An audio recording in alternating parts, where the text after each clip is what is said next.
Chapter 1. Disquieting Thoughts. Not again, for crying out loud. It's 40 below, and this old tractor just won't work in this cold weather. I'm stalled at the front gate again, trying to push out the snow, and the tractor won't start. Yeah, it's a 1960 Massey workable, and it's a little older than I am. You know, it was a good tractor in its day, and I could at least fix it, but it's just too cold to do anything. I know there's no way to tow it. Not with my pickup truck. And if I call anyone, it'll cost $300. I just know it. Damn tractor. Old piece of junk.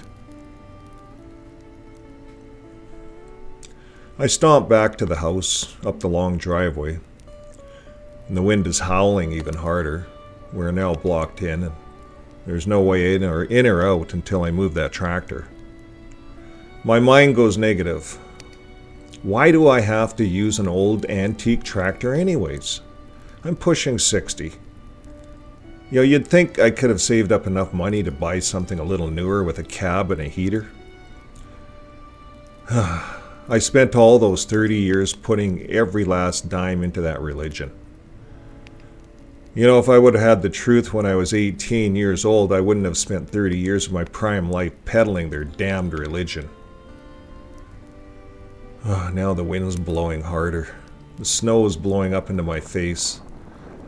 The temperature has sure dropped. I guess the storm has set in for the rest of the day. Oh well, during my long walk up the driveway to the house, I start to think about all the negative stuff that happened to me in that religion. I get myself worked up aloud and start to use profanities, swearing about all the old memories. Realizing I'm getting close to the house, I sure hope she didn't hear me. I'll try to smile, not wanting her to know my thoughts. She has a way of reading my face. Oh, hello, dear. I had another cold walk up the driveway. I'm sorry I couldn't plow us out. That damned old tractor won't run in this cold weather. It's stalled at the end of the driveway, and now with the storm blowing in, I'm not sure what to do. Well, what's wrong, sweetie? What happened? I sigh and say, well, it's just too old of a tractor, hon. You know, for these cold winters, and the gas tank must have water in it or something. You know, shaking my head as I take all my winter clothes off and rubbing my hands together to get the blood circulating again. I look up and I see her face. And I just know she can see my anger. I hope she didn't hear me ranting and swearing up the driveway. She's looking at me like she knows, so I better say something. You know, dear, I'm sorry about my anger here up the driveway. It's just, well, you know, never mind. It's complicated. She looks at me with some concern. Honey, what is it? Please tell me. I want to hear what's going on inside you. I know it's more than just that old tractor. She grabs my hands and leads me to the armchair. Come into the living room and sit by the fire, and then tell me how you feel. I sigh again and continue. It's hard for me to explain, dear. You have not been in that Jehovah's Witness religion and wasted a whole life. My worldly family won't even talk to me. I ignored them all those years when I was going to the Kingdom Hall, and now I have no relationships.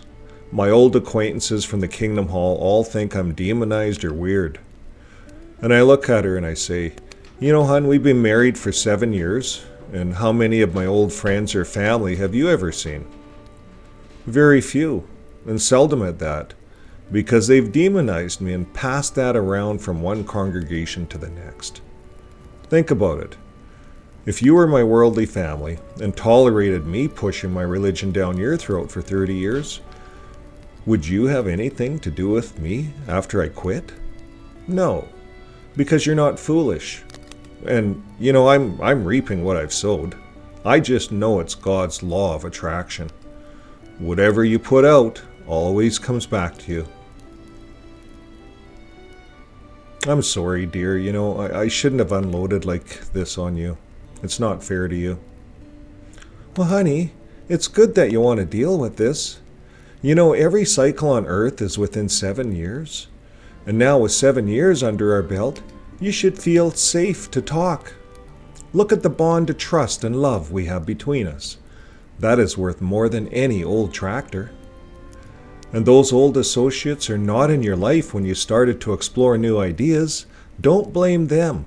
It's beyond their boundaries.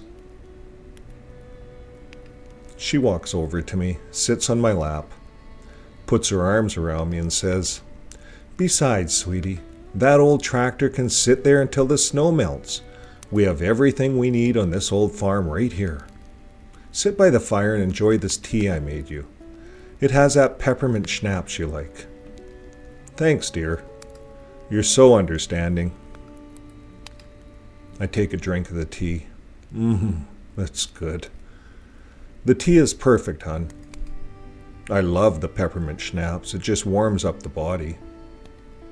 I look over at her and I say, "I want you to know, dear, I sure do love you. You're very understanding. I don't know what I would have done without you." She crosses over to my desk and brings over my laptop and hands it to me. "Honey, I thought this winter would be a good time for you to write that story of your life. You've said you wanted to write about your feelings when you're a Jehovah's Witness. Perhaps pretend like you're telling your old friends a story about your feelings. Maybe write a little bit of a fairy tale, but keep it light. Don't get angry at anyone. And remember, what we put out comes back at us." She smiles, kisses me on the forehead. She says, "I'll stoke up the fire, and I'm going to go to bed early. Just come to bed when you're done, hon." I watch her crouch down to stoke the fire up with more wood, and she turns and smiles, and then she goes off to bed. "Good night, sweetheart. I will try to write something." I sit there for quite some time thinking about how lucky I am to have such a good partner in life. Now, what to write? My mind is just blank. Well, I started to think about the last 10 years and how fast it rolled by. Still not sure what to write, though. I pull out the laptop and I blow off the dust. Power it up. I can't remember when I last checked my emails. It's all junk anyways. Uh-oh. It wants to do an update. Oh boy, I sure hope this goes smoothly, because I don't want to wake up my good wife. She's the IT person in our house. Oh no. The computer wants me to click a box. What should I do?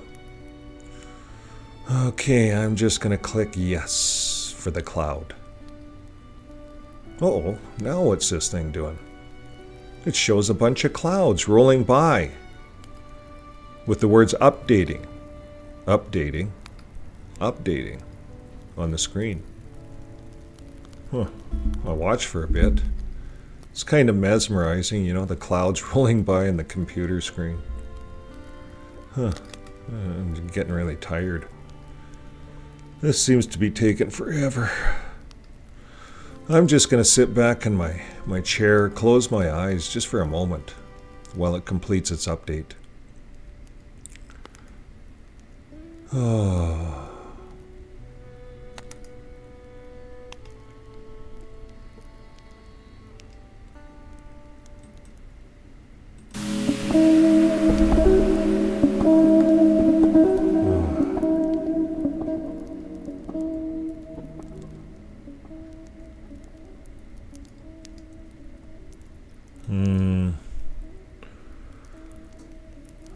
The fire's sure warm.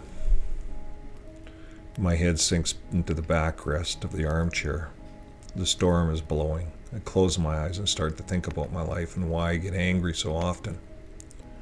I hear that banging noise again. I hope my solar panels don't blow over. At least I installed that battery backup this past fall, so I'm a bit prepared for the Great Tribulation. I just know we've been in the Great Tribulation for a few years now. Everything is so different since the virus. And I know Jesus said this is just a warning of what's to come. Last year we had endured heat waves of plus 40, with air conditioners knocking out the power grid. And now our winters are minus 53, and the power grids are going down also. We're experiencing temperatures that we have never experienced before, records breaking. The weather sure makes me wonder what's going on, what's happening to our planet. The climate change, it's happening more quickly than I expected. Oh, that wind is still howling outside. The snow is just blowing fiercely.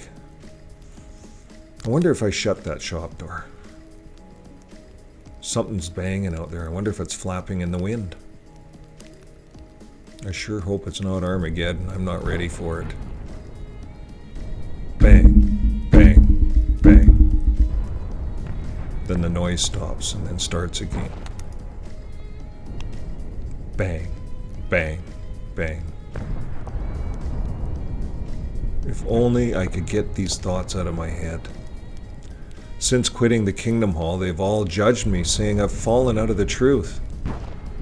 I have said many prayers about this and still feel alone spiritually. I realize that I haven't said a prayer in a long time. I always used to sleep well when saying a prayer at night. My good wife is so good about saying I love you, and then she goes right to sleep. Oh, my mind is worried as I lay back in the chair. Oh, but the warmth of the fire, it really feels good. I crack open one eyelid and I see the computer is still updating. All I can see are clouds rolling by on the screen. It's been a while since I used it last, so it must have a lot of updates to do. Oh, I'll just sit here and enjoy the fire with my eyes closed for a while longer while it updates. Maybe that schnapps has kicked in now. Oh, I'm all of a sudden feeling very tired. That banging noise, it's just getting louder. I'm so tired, I can't move. Oh, these dark thoughts, they just do not leave my mind. Perhaps I should just try saying a prayer. How does that go, that Lord's Prayer go? I can't remember, what is it, Father, give us food, forgive people, or something like that. Oh, that's not working. I can't remember those formal prayers. Oh, let me see, let me think. I'm just going to talk to God. I can do it. I can just imagine God's next to me, listening as my friend. God, I know you're in my life, God. Look at my wonderful wife. You helped me to find her. I know it was you, God. You helped me through all those tough years. Oh, God, please. If only I can be free of these negative thoughts about the Kingdom Hall.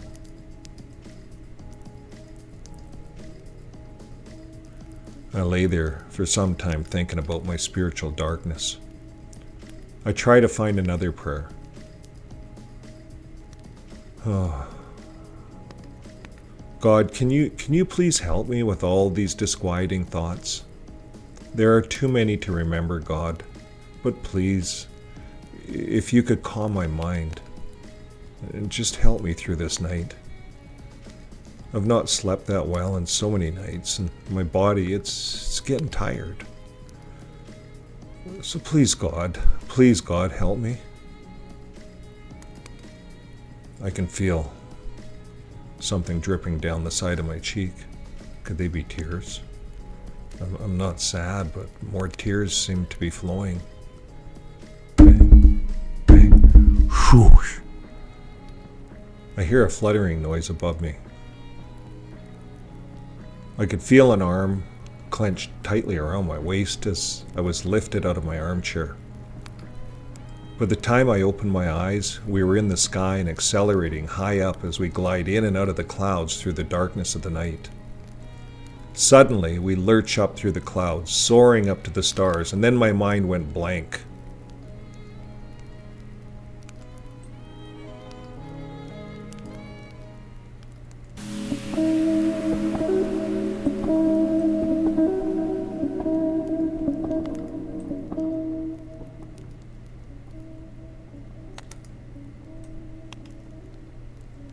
When I came to, we were descending slowly, and I could hear the fluttering noise of wings.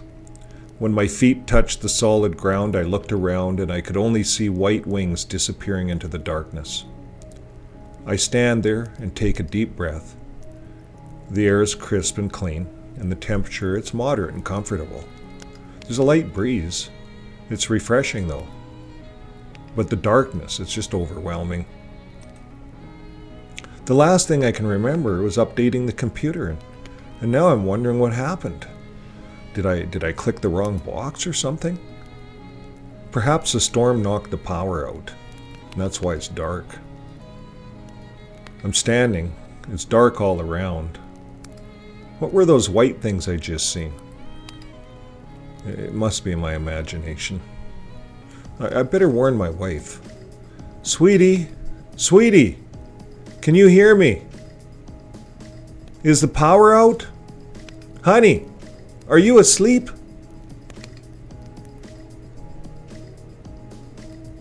It is still dark, so I cry out, "Hello?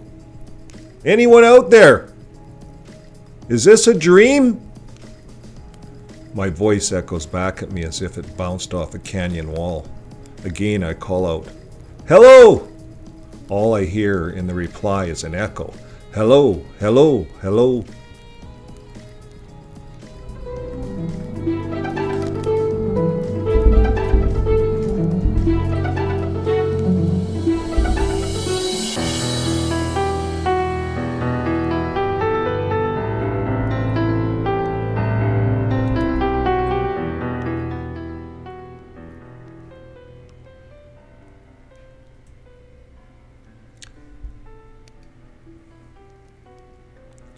Chapter 2.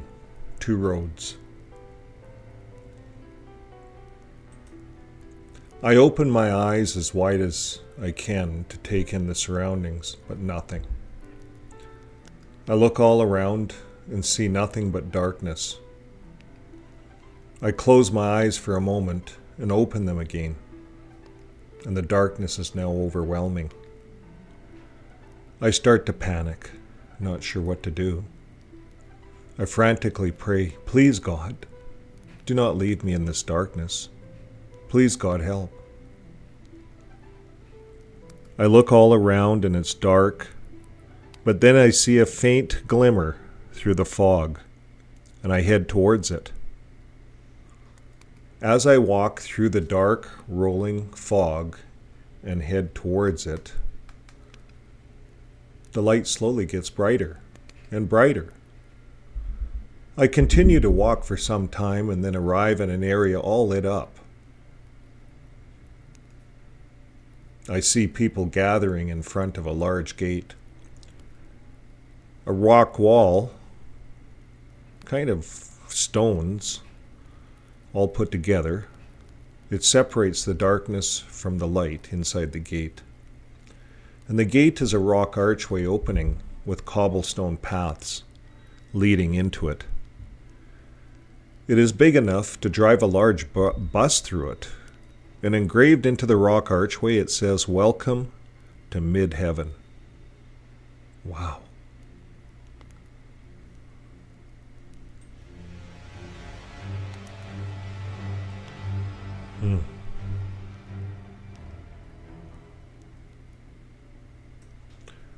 I noticed many dozens of people wearing white robes coming out of the darkness carrying palm branches.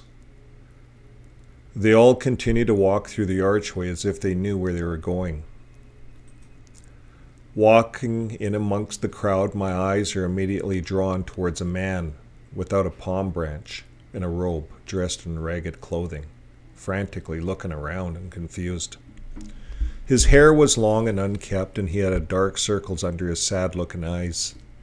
He had the beginnings of an unkempt beard. It looked like a couple weeks' growth. Once I got close to him, he abruptly turned around and bumped into me. I fell backwards a bit and said, "Sorry, my friend, I was in your way." He put his hand on my shoulder and said, "Thank God, someone to lean on." "Can you tell me Which way to the courtroom? He further explains, my angel just dropped me off after my hearing and told me to walk back in the darkness to the nearest kingdom hall. And there's no way I'm going back to a kingdom hall when I'm this close to seeing Jesus and getting this resolved once and for all.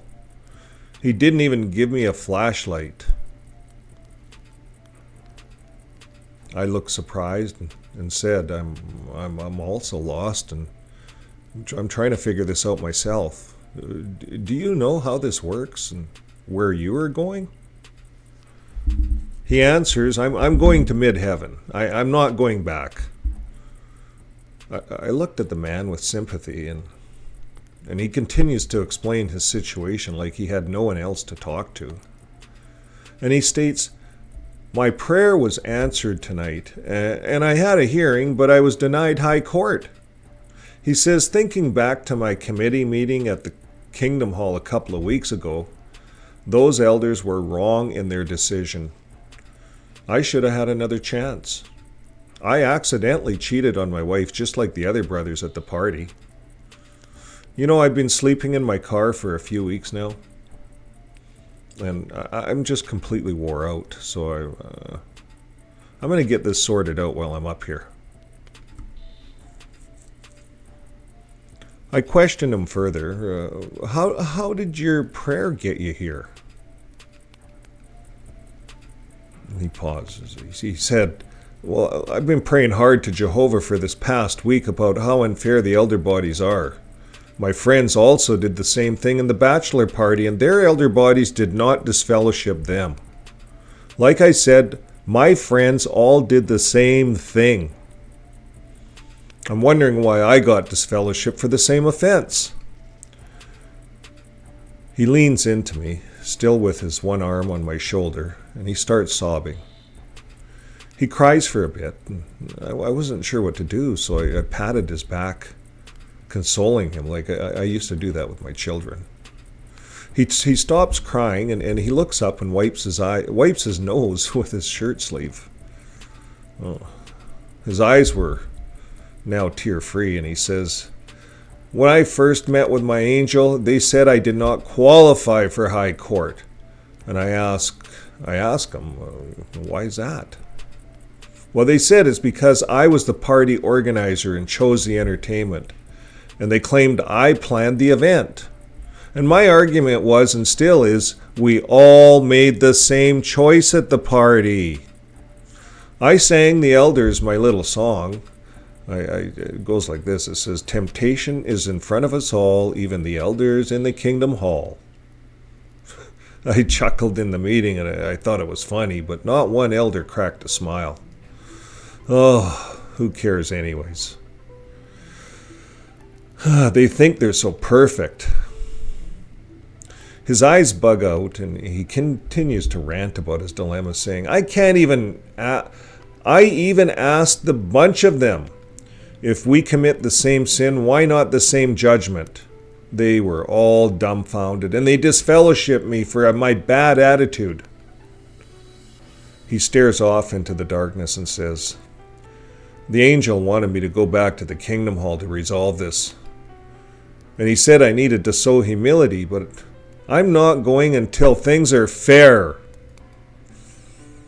My plan is to take this unfairness to the high court, and when I get an opening with Jesus, I'm going to bear my grievance, and I know he will change things. I just know it.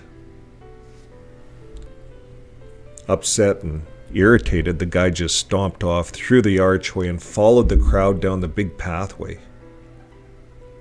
He didn't have a palm branch. I stood off to the side watching all the people come out of the cloud into the lit area. And then they all disappeared down the big pathway, all with palm branches. There was an angel there handing out palm branches to those without one. And I noticed the disfellowship guy, he had doubled back to the lineup. He butted right in, and he had a few words with the angel, and he didn't get a palm branch. He made a few rude remarks about favoritism, and then he left the gate and stomped off down the big pathway. I stood there off to the side for a few moments, a little nervous. Wasn't sure what to do.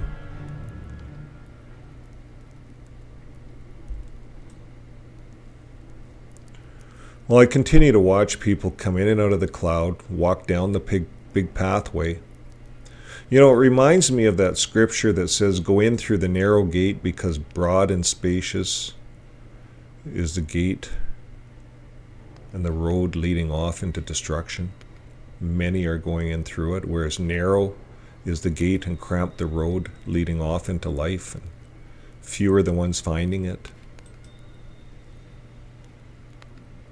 I decide to ask the angel why I don't have a palm branch. I've got to get up the nerve now. Okay, so I walk up to him, and I noticed he's clean shaven, whereas the other angels that brought me here, they had a beard and long hair. That one did, anyways, that white one. Well, this angel, he has short, neat black hair, combed to one side. His tanned face is radiant. I catch a smile for a moment while he hands me out a palm branch. No, he didn't. He's handing palm branches to the other people. I thought he was going to give me one. All the other people are getting one while they walk by. I notice he reaches behind him where the palm branches are all stacked. Oh, okay, I'll wait in line. The crowd's getting through the line now. I'll make my way over. "Hello, sir." I pause, and I'm caught off guard for a moment by his warm, inviting smile. And then I ask, "Do I get a palm branch?" His smile disappears. He looks at my aura, and he sadly says, "No, I'm sorry, sir. You do not qualify. You are not one of the conscious ones." I notice others waiting behind me, and I quickly step aside to let them through to get their palm branches. They each get one and then move on, so the angel is free to talk again. I think to myself, conscious ones. I wonder if I'm unconscious. Perhaps I'm in a coma. I ask him, "Please, angel, can you help me understand what's happening to me? Am I dreaming? Please help me to wake up. Is there another way out of this dream?" His sad face lights up. He smiles and he says, "Why, yes, but you will have to pray for it. Many of our guests say a prayer to God when they are not conscious, and only God can show you your way out of this place, but you must have faith." I see a group of people coming over, and the angel grabs another palm branch. He smiles at me, and I smile back. I stand off in the distance, and I watch him for a while. He reminds me of the young brothers at the assemblies, handing out programs as everyone walks in the doors to the assembly, and only the baptized publishers get a copy of the new book or the pamphlet. Well, I guess I've been away from it all for a while. I guess I've lost touch.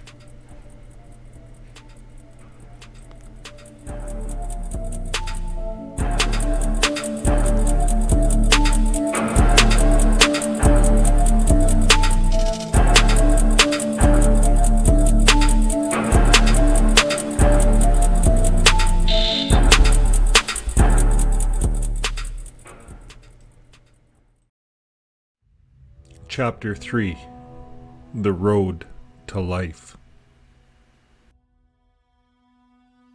I stand for a moment, looking back at the darkness, wondering what to do.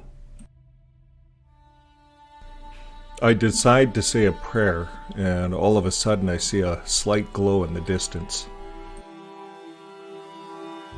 Reluctant to leave the well-lit area, I decide to take the first step back into the darkness. I walk back through the darkness to the small glimmer of light. I finally get up to the light, and I notice two rocks on a small cobblestone path, glowing. I step onto the path, and it lights up a few feet in front of me. I take my foot off, and the light goes out. It's an old cobblestone path made of formed rocks with weeds growing in between them. I knew the path was hardly traveled, and there is darkness all around. Something inside tells me to keep going, so I step forward on the path in the direction of the light, and I dare not walk off the rocks. As I move forward, the path lights up, then behind me goes dark. I walk along the path for some time. It's about as wide as what a chariot could travel on. After several miles, I could no longer see the glow from the broad and spacious walkway. I feel all alone in the middle of nowhere, and then see the path narrows, and there are guide ropes on each side.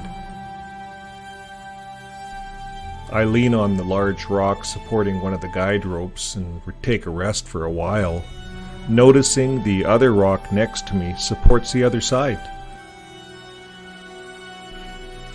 I walk onto the narrow and cramped walkway. It feels solid, and it's only a few feet across, about half the width of a sidewalk. The small path is so narrow and cramped, I almost have to slide sideways, but manage and keep walking.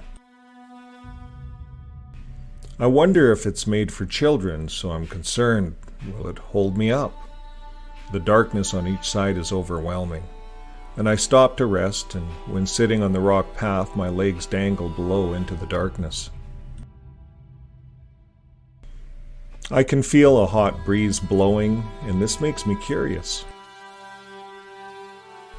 Lying on my stomach, I can reach all the way around and grab my other hand, but I cannot feel any wires or electronics that would light up the rocks. I also notice a slight sulfur smell within the breeze, and I wonder what's below. I now realize the path is suspended in darkness, and the breeze is blowing across a vast canyon. Perhaps that was the cause of the echo earlier when I landed. There are support ropes tethered to the guide ropes on both sides that wrap around the bottom of the rock pathway like a suspension bridge. I notice these support ropes every 100 feet or so along the path, so there are many along the way. I stand up and move side to side until it starts to sway a bit. It feels solid as it sways. I'm now nervous as it keeps swaying, and so I stand still until the swaying finally stops. I carefully keep walking, and it keeps lighting up and going dark behind me. There is a slight decline, making the walk easy, and my instincts tell me to keep pushing forward.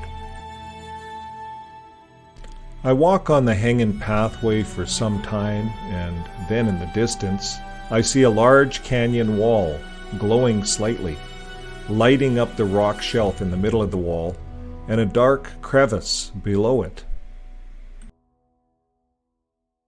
The little cobblestone path with the guide ropes leads me to the middle edge of the rock platform, and two large stones secure the suspension ropes. Ahead is a rock wall blocking the whole canyon. I start to wonder if I took the wrong path, and then as I get closer, suddenly there's a winged angel standing in front of the large wall. I wonder if he's waiting to give me a ride over the wall. I step off the suspension bridge onto the rock platform, and the ground lights up dimly, and the small bridge goes dark as soon as I step off of it. Now it's complete darkness on the bridge side, but the dimly lit rock platform is a relief. I make my way up to the angel facing the solid rock wall, noticing the wind is twirling back from the wall, causing the angel's hair to blow in the wind. I wondered if he was just enjoying the breeze across his face. His back is to me as I walk up, and his wings fold behind his back, and I say, "Excuse me, angel, am I dead?" The angel turns to me, and I am blinded for a moment by his bright, radiant face, and his eyes were like a deep blue ocean. His voice was soft and loving as he put his hand on my shoulder and smiled. "I have been waiting here for you. I'm glad you chose the narrow and cramped road." "To answer your question, son, you are not dead. If you make it out of here, you will be put on a trial. Your prayer was powerful, and it bumped other prayers and put you on the front line. What is it you said in your prayer, son?" I thought for a moment and said, "I asked God for help with all these disquieting thoughts." And then I felt tears roll down my cheek and said, "Please help me, God." And then bang, boom, swoosh, and I was here. Yes, my friend, a prayer is powerful when used persistently.